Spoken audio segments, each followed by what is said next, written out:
Hello and welcome to GorillaPhysics. This is some of the hardest bits in the new GCSE, but if you're an A-level student then I recommend you stick around because probably the hardest bits in the new GCSE might well be some of the easier parts of the A-level, so why not actually stick around and take part in this one as well. This is going to be a little bit rough and ready because I was a little bit late starting, as you know, so bear with me if I'm thinking things through as I'm talking. Okay, these are some pretty tricky concepts that they put into the new 9-to-1 GCSEs, so they're not easy to talk about or to explain. So I'm really hoping this is going to be really very useful to you. Thank you very much for joining me.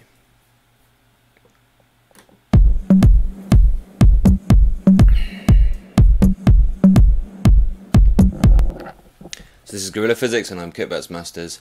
If you're not subscribed, then make sure that you do so. If you're watching this recorded, then you're probably not subscribed and you probably don't have notifications on. I will stop at some point after I've talked through some of the things to have a little go through some of the chat, but I don't have a load of time, so I'm going to jump pretty much straight into the video just now. Okay, so here's my kind of list, and I'm just going to be talking through really the sort of bits I've picked out that are quite kind of new for the new syllabus, and I think they're going to be asking some pretty challenging questions about. So if you get an idea as I go through, you want to ask something, then do just sort of say hey, and I'll go through that. I'll go through some of the chat just towards the end. Okay, so the first thing I'd just like to say to you though, all of this is kind of knowledge and understanding, but you use that knowledge and understanding to actually solve the problems in the GCSE. So do think about it like that. The stuff that you're learning is not the answers necessarily to the questions, it is the toolkit to solve the problems. Alright, so I think a lot of you are thinking about this point here, evaluating practicals, not just knowing the method really well, but actually evaluating that method as well. So you need to, when you go through those core practicals, those required practicals, same for A-level, really make sure that you look at the kind of normal ways of improving them. Now they're going to ask questions about improving the method or improving the quality of the data, so make sure that you pick out the two. So if it's improving the method, it's going to be a practical solution like using a marker or using a light gate rather than a stopwatch for timing. Okay, so those are improving the method. Now improving the quality of the data, that might be about repeats, or it might be about significant figures, or it might be about anomalies or anything like that. So make sure that you're clear when you're answering a question on evaluating a practical, make sure you're clear whether it's data or method that you're evaluating. Now a random error, okay, that is the one that can be sorted out by doing averages. Okay, so if you're going to say repeats, averages, anomalies, that point there, that you can improve this experiment by doing repeats, so you can spot anomalies, so you can calculate a more accurate average, then that is because of a random error. Systematic errors, the next one, they are not improved by just doing more repeats, because what's happening in a systematic error is that you're having every result is being changed in the same way. Okay, so that, hope that makes sense to you. If it's changing in the same way, it's meaning that they're all a bit too big, okay, or they're all a bit too small. So an example of a systematic error might be a zero error, okay, or it might be because there's too much friction in the system, so all of your forces are a bit too low for what you should expect them to be. Okay, with the random error example might be timing error. So make sure you know what types of error you're talking about, because the solutions to those are going to be different. So if it's zero error, you can set the meter to zero, or you can subtract whatever the value is from all your readings. Okay, and the last thing is about uncertainty. Now uncertainty in GCSE, most of the time you can just use it as half a scale division. Okay, but thinking about uncertainty is really important. It's normally improved by improving the resolution of the device, but not only that. Okay, it might be the way that you use it as well, but that's normally the way they're going to talk about it. It might be that you can spot uncertainty if you've got a whole range of values and you can actually sort of see half the range rather than just using one specific increment. Okay, now how to improve uncertainty is all about improving the percentage uncertainty, and they can ask you to calculate a percentage uncertainty. So think about it like that. Whatever the scale division that you're using is, or half that, and divide it by whatever the reading would be, okay, and times it by 100 to get a percentage. So this might be, if I was using a ruler with only centimetre divisions to measure just 1 centimetre, I'd have a 50% uncertainty, which would be a large uncertainty. If I was to change the resolution, make the actual uncertainty less, then I'd have a less percentage uncertainty. If I was to increase the size of what I was measuring, the length of what I was measuring, I would also reduce the percentage uncertainty. So that is a really important thing.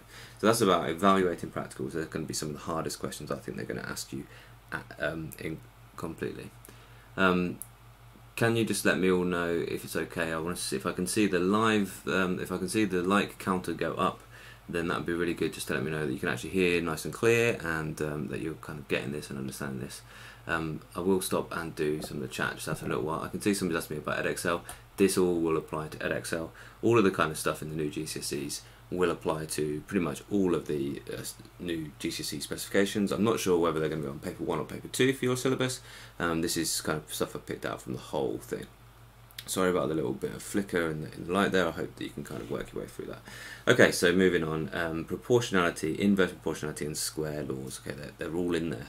Okay, proportionality, if I do an X and a Y, it looks like this. Inverse proportionality, then it can look like this. Okay, and a power law can look like a whole lot of different things. Okay, this would be a root x graph. Okay, this would be an x squared graph, so make sure that you're clear on what they are. Okay, working with graphs, make sure you always check your gradients before you do anything. Sorry, always check your labels before you do anything, and whenever you're working with any graphs, calculating gradients is a key skill, core skill in all of physics. Okay, and this idea of equating something to a straight line, calculating and thinking about what that gradient means, okay, is a really important skill. If you can't do that, then you need to practice. And also drawing tangents. I've talked a lot about how to draw tangents in quite a few of my videos where I go through questions. Okay, put the ruler on somewhere on the curve and make sure the distance either side is equal, so that you know that that tangent represents the gradient at that point. Okay, development of the atomic model. Okay, this idea that evidence changes models. Okay, so when you're looking through the atomic model stuff, Rutherford and Thomson, all that jazz, don't just think about the models and learning what the models were. Think about how they changed. What was the evidence that changed them? Okay, that's the key bit there. Energy analysis is really important for the new GCSEs. Okay, just think about it as a way of doing calculations. Okay, so what we can do, we can take a form of energy, let's say gravitational potential energy, okay, and we can make it equal to another. If something's falling, it's that gravitational potential is going to be transferred into kinetic. That is a really important thing. So then we've got a little equation, mgh equals half mv squared. This is a for example, because any of those types of energy, those energy stores, can be equated to each other, and it allows us to do calculations. This one's really useful because straight away we can see that the masses cancel, so we can calculate other things without even knowing the mass of the thing that's falling. Okay, so it's all about these stores. Okay, and there are 8 stores and 4 transfers. And basically learn the names of them, okay, learn equations that link to them for the stores, and for transfers learn what they are, what they're getting at, and always kind of give an answer to an energy question in those terms. It starts off in this store, this thing, this store. So the ball has energy in the potential energy store, okay, gravitational potential energy store. It's transferred by working, okay, by forces. A force acts over a distance, its weight acts over a distance, and it is transferred into the kinetic energy store at this point. And then there's this idea of applying thermodynamics, and thermodynamics is all about the idea of heat spreading out, okay, and how it does that, always from hot to cold. There's no such thing as cold energy, and that everything tends towards equilibrium. So it's that big idea of equilibrium there again. And it's an equilibrium, it could be an equilibrium between temperatures, okay, when there's no difference in temperature, there's no heat transfer, okay, or it could be an equilibrium between the rate of heat transfer, in which case there's no heat transfer, or no net heat transfer at that point, okay. So make sure that you're clear on whether you're talking about kind of temperatures being equal or rates of heat transfer being equal. Moving on, energy analysis with efficiency. So obviously this is an ideal situation, 100% efficient, and what's going to happen is you're actually going to have most of that potential energy is going to be to kinetic energy, but there's also going to be a little bit of heating or a little bit of internal energy as well. So that just needs to be kind of factored in there as well. And the efficiency of the thing would be the kinetic energy, which is useful in this case, over the total input energy times by 100 to give you the efficiency. Okay, so they can ask you a lot of those things. Think about how much heating effect there is, how much wasted energy there is to allow you to do those efficiency calculations in energy analysis. Moving on, kinetic theory. Okay, a lot of people don't really understand this deeply. Okay, it's those kind of particle diagrams is what you're used to from year 7, but a lot of people don't really get a deep understanding of this. Just think in kinetic theory about forces and energy. Okay, so if there's really high forces and low energy, then things are fixed on the spot and vibrating less, so that's a solid. If there's a really high energy and really low force, then they're moving around with very high speeds, okay, in all random directions. They're not really closely linked together, there's lots of space between the particles, so it's a gas. Alright, so think about where you are on the scale of force and energy. And what's going on in latent heat is the energy is going to overcome these intermolecular forces rather than increasing the kinetic energy of the molecules, hence the temperature. Okay. Then there's the gas laws, which are really important things. Okay, the one they want you to apply numerically is Boyle's law, which is a pressure times the volume equals a constant. But you need to really know of the other ones as well, especially when we're talking about getting absolute zero. Okay, so this idea, this minus 273 degrees Celsius being absolute zero, and this could be volume here or it could be pressure here as well, and that's sort of, they just want you to know about that, this proportionality between pressure and temperature and volume and temperature. Okay, so that's a tricky one. They don't ask you to do any calculations apart from with Boyle's law, but you need to know about the other two laws and be able to use them.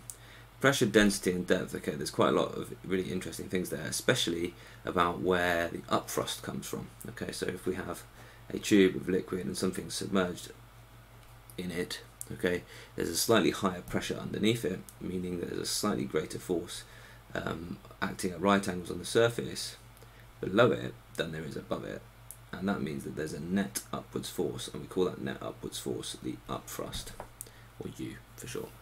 Okay, moving on. I want to know why I'm looking at the screen to tell me that. Okay, so the next one, vector and scalars, why we need them. Okay, there's so many times where something is conserved, like momentum, and if you didn't consider velocity as being vector, you just were talking about speed, you have no way of making two things sum to zero. Okay, so it's a really important thing. Also, if we're talking about forces acting at right angles, the resultant is here. Okay, so you can calculate that just using Pythag.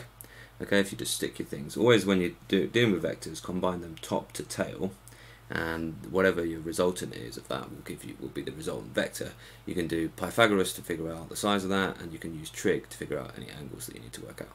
Motion graphs, okay, they're not really that tricky, but they always catch people out because they learn the rules about speed, so distance time graphs, and they're not so familiar with velocity time graphs. So always check your axes before you do anything with a graph. Okay, that's my tip there. They've tried to put in pairs of things that sound the same. So resultant vectors versus relative vectors. So if two cars are coming towards each other with a speed v and minus v, then their relative velocity is 2v, right? But if we combine them, if we sum them as vectors, then the resultant vector is 0. And now that's two different things to get on. And normally that's not going to be the case. We're not going to talk about resultant vectors when we're talking about this situation. But let's say we're talking about two forces acting on the same object, and they're both the same size but different directions. Then the sum of those forces can be 0. So that's a resultant or a net, and this is a relative. If you were on one of those cars, then your relative velocity, the speed that you'd see the thing coming towards you, would be twice the individual velocities. Okay, so I'm probably going to have a little quick look through the chat, and when I do that I might just see if I can get rid of the flicker from this, so that would be something to do. Momentum, Newton's laws, big idea of equilibrium, a lot of it's sort of summed up in this. Newton's laws, people think they're kind of simple and it's just a case of memorising them, but it's about applying them to different situations. Okay, so just think about this. Newton 1 and 2 deal with pairs of forces on individual objects, and Newton 3 deals with pairs of forces on different objects, so one causes another. And so this means that you can have resultant forces with Newton 3, Whereas with Newton 1 you're talking about no resultant force, and Newton 2 you're talking about two forces on one thing and the sum of them being non-zero. Okay, so just bear that in mind. Newton 3 deals with pairs of forces on different objects. Free body diagrams, that's what we're talking about here. They can ask you some tricky questions with free body diagrams. Make sure you're used to labelling them up. We just represent the object as a little dot, okay, a little circle, and don't draw a picture of a parachute or something like that. And the length of the arrow is what matters, not the width of it. I hate textbooks when they have width of the arrow. It's the length of the arrow that indicates the size. Now, inertia is a kind of measure of something's reluctance to change what it's doing. So Newton's first law is called the law of inertia quite a lot. It says that if the sum of the forces is zero, then the acceleration would be zero. In other words, things want to carry on doing what they are. If they are stationary, they want to stay stationary unless acted on by a net force. Momentum, just remember the little equation here, which states initial momentum of one thing plus the initial momentum of another thing is equal to the final momentum of one thing plus the final momentum of the other thing. I think I've done this to death really in my previous videos, so if you look back in my live feeds or if you look through my playlists, you'll find loads of chat about this equation here. Rates of change, I really like this one, okay. Rates of change are often proportional to differences. Okay, so that makes, if we think about rate of heat transfer, so delta Q over T, then that is going to be proportional to a difference, not equal to, but proportional to a difference in temperature between two objects, right? So there's a really important thing. There's loads of different things where it's about rate of change.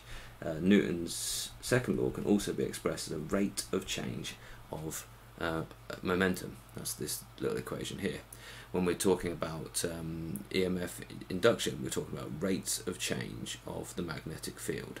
Okay, so when we're talking about transformer effect, for example, we're talking about a rate of change of that magnetic field. So if it's changing more times per second, then it's going to be a higher EMF induced or higher current induced.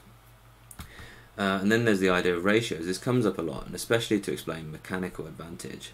Okay, so ratios you should be really familiar with. The other one is potential dividers. If I've got two resistors,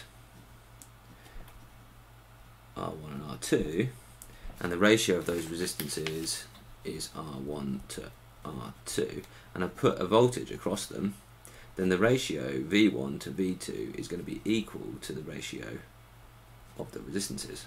Okay, so ratios are really very, very useful.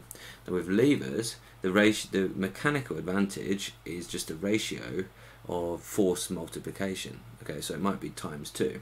Now with a lever, if the effort lever was twice the load lever, okay, then this would have a mechanical advantage of times 2. So with levers, we say it's inverse the ratio. With gears, okay, if we have one gear that is twice the diameter of another gear, then we say if we drive this one, we get 2 times the force out of this one. So if the ratio of diameters is 1 to 2, then the mechanical advantage is 2. The ratio of force in to force out is 1 to 2 as well. Really simple stuff. And lastly, hydraulics. There's a whole lot of chat about using pressure to make those calculations, or you can simply remember that the area of one piston to the area of the other is also the ratio of the forces. Now, if you're skilled at using ratios, makes these questions with simple machines an absolute piece of cake. Right, I'm just going to pause for a moment and we'll have a little look through the chat. And whilst I'm doing that, I'll see if I can simultaneously try and sort out my flicker there, because it's starting to annoy me.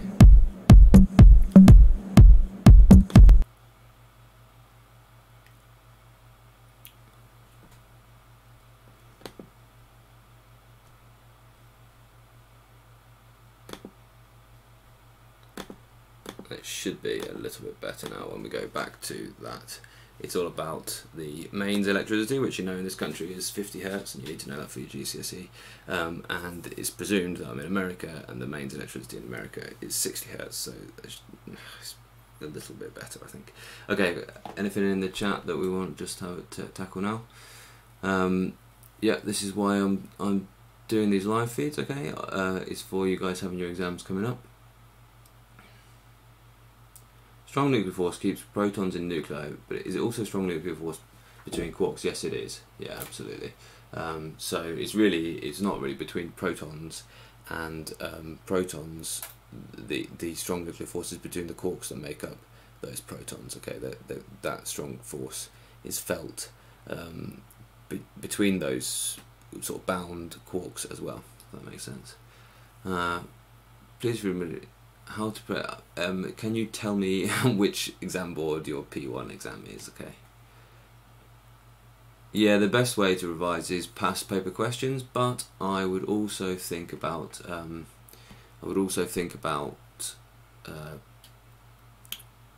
like making sure your concepts are really down before you go ahead and tackle the questions. So use past paper questions like the like all of the playlists that I've got. Use past paper questions to identify things that you can and can't do, and work on those things you can't do. And if you can't do them, then it's probably you're misunderstanding some of the concepts somewhere. Okay, so I'm going to plough on. I have a quarter of an hour left to get through this sort of next page, and then I'm unceremoniously going to kind of ditch this feed. But let me know in the further comments if there's anything else I can help you with as well.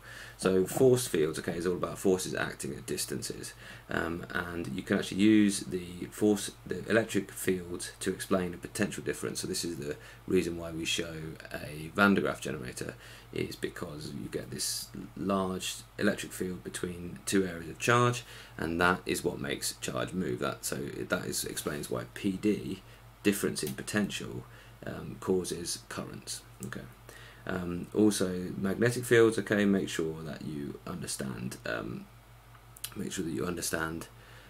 This north and south idea, okay, and use the idea of magnetic fields to explain why there are forces, why there are repulsive forces, why, using Fleming's left-hand rule, there is this force here. And then gravitational explains a lot as well. It explains pressure in a column, circular motion of satellites, solar systems and stars. So get the idea of force fields in to explain different things. If you know that is caused by a force field, then get the idea of a force field in. Circuit analysis is using these things, okay, Ohm's law, okay, so you might need a current and you've been given a voltage and a resistance, so you can work out a current. Kirchhoff's laws for series and parallel are as follows, okay, currents in series are all the same, voltages in series sum, this is the potential divider here, and in parallel, currents sum and voltages are all the same in each branch in parallel. Okay, then the net resistance idea, I actually derived that in the last live feed, so I'd encourage you to skip back if you want to know a bit more about that to last night's live feed where I went through that.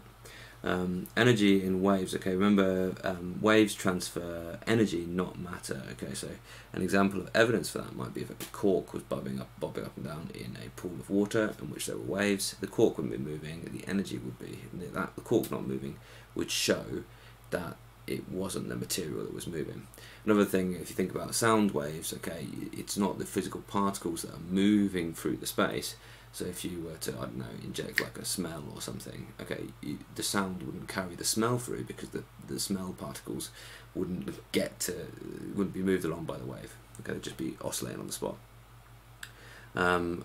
What are waves? Okay, they are things that do the wave behaviours: reflection, refraction and diffraction. So I think there's some tricky questions they can ask you on those. Also the idea of optics. Now optics are straightforward questions if you know how to do them. So make sure that you go through the optics topic, especially how to draw the ray diagrams. If I've got an object, I know where the focal points are. It's super simple to construct these, right? And that's where my image would be. Okay, that should have gone through the very centre there. I didn't draw that very accurately. Okay, but it's super simple to get the marks if you know what you're doing on the optics questions. Okay, and describing the images, is it inverted, is it real, is it virtual, is it magnified or diminished? Okay. Nuclear physics, decay equations. Now, hang on a minute.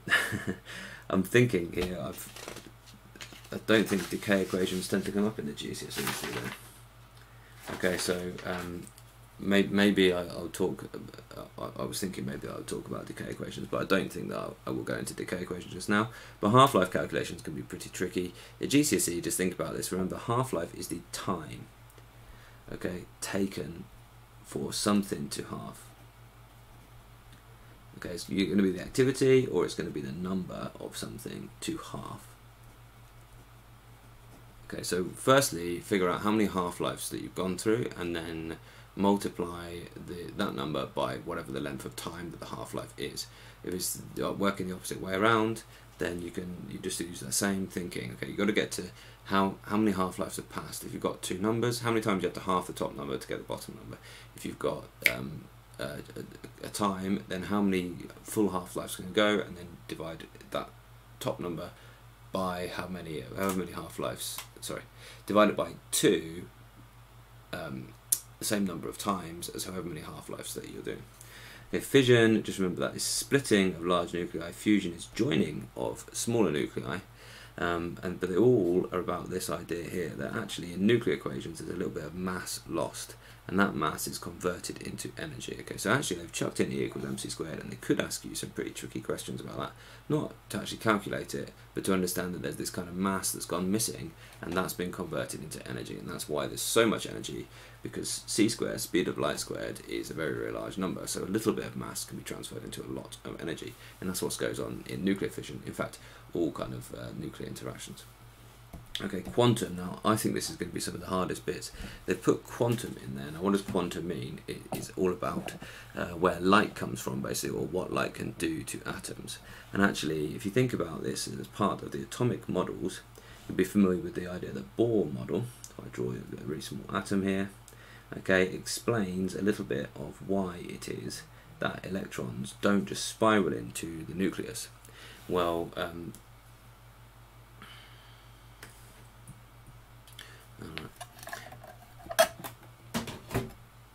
just move that shadow. It's actually the shadow of that thing there. It's because they have a certain amount of energy. Those electrons have a certain amount of energy, and we call that their energy level. Now, this is obviously a very simple thing, and it's only got one kind of energy level. In fact, that's not really it. This has got one orbital, but it has more than one energy level, right? Now, when light comes in comes a photon. Okay, now this is the bit that annoys me about the way they've done this in the GCSE. They've just kind of asked you to accept the fact that light can be both a wave and a particle, but it is, light is a photon, it's a wave particle. There is loads of evidence for that you can find. If you're A-level, then you need to know a lot about the evidence for that. If you look into quantum, my A-level playlist, if you want to know where that comes from, then do that. It'd be a really good thing for you to understand. But a photon can come in and it can raise up an electron in the energy levels, so it can give it more energy. Okay. Now, also, when that electron wants to come back down to the previous energy level, then it will emit a photon. So it's all about this kind of absorption. This is this first one. Electrons gaining energy. Okay, in which case there would be this light would be missing from a spectrum of light that was shining through this atom. And emission, which is when the electrons fall back down energy levels and give out photons. Okay, so what you have to then use is these kind of absorption and emission spectra, so like these little spectral patterns in cosmology, and this is where they've added huge amounts of challenge, I think, into the kind of normal questions about redshift and about things like that. Okay, they've added huge amounts of challenge because they're expecting you to measure a kind of change in wavelength from these kind of spectral line patterns that I hope you're kind of recognising. I'm drawing them, right? So absorption and emission spectra, basically the difference would be an absorption spectra would be all the colours but some black lines missing, and emission spectra would be all dark but some kind of coloured lines that have been given out. And they would be the same for any given element has the same absorption and emission spectrum because it's got the same energy level changes available to it. So you have to actually like compare now in GCSE. It's not enough just to say, oh, redshift is when the wavelength increases. They're actually expecting you to make some little measurements comparing the change in wavelength. Okay, so be aware of that. Remember, red is a greater wavelength. Okay, moving on. Now, there's loads about evaluating energy resources. Now, I must say that it seems really simple learning some advantages and disadvantages of power stations, but you need to be absolutely exact with your language. Okay, it's not enough just to say costs more. They're going to be looking for something like costs more to build or to maintain, not just costs more. So get really exact. What exactly do you mean? Okay, better for the environment won't be good enough. Okay, does not give out greenhouse gases is the type of level. Is it about greenhouse gases, or is it about kind of natural resources running out? Okay, make sure that you're absolutely clear what you mean when you're talking about energy resources to make electricity. Now this is decoding the question, because a lot of the time you're going to read, you're going to see something and you recognise, oh, that is about wind farms. So I'm going to bang down my, well, they're renewable and they don't produce CO2 at point of use, and that's going to be my answers for advantages of it, right? But make sure that you actually decode the question. What's the context of wind farms that they've given you? Because they're going to be looking for an advantage related to that context, not just your standard reel off some advantages of something. Alright, so make sure you're really clear on what it is they're asking you, what context they're asking you about those energy resources that you've learned a lot of knowledge about. Patterns and predictions, okay, so actually using graphs to think about how our energy resource change is going to be over the future. I think that's a really important one. There's loads about that, okay. We need to figure out our energy resource on this planet Earth, and they're getting at that in these questions. They're getting at you understanding your little place in the world's kind of energy challenge is about understanding, making sure that we're making the right choices based on what's gone before and what's coming next.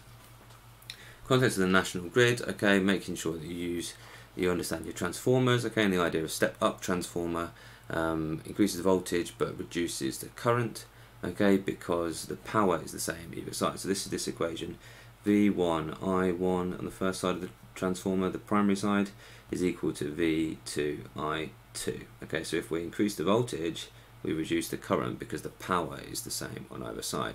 And actually it's about power loss. So when we're calculating power loss, we're interested in using this equation, I squared R, because it is current that causes the heating effect. So if we have a low current in our overhead cables, then we have a low heating effect. Okay, so make sure we're talking about currents causing heating effect, and that's why we've got inefficiency.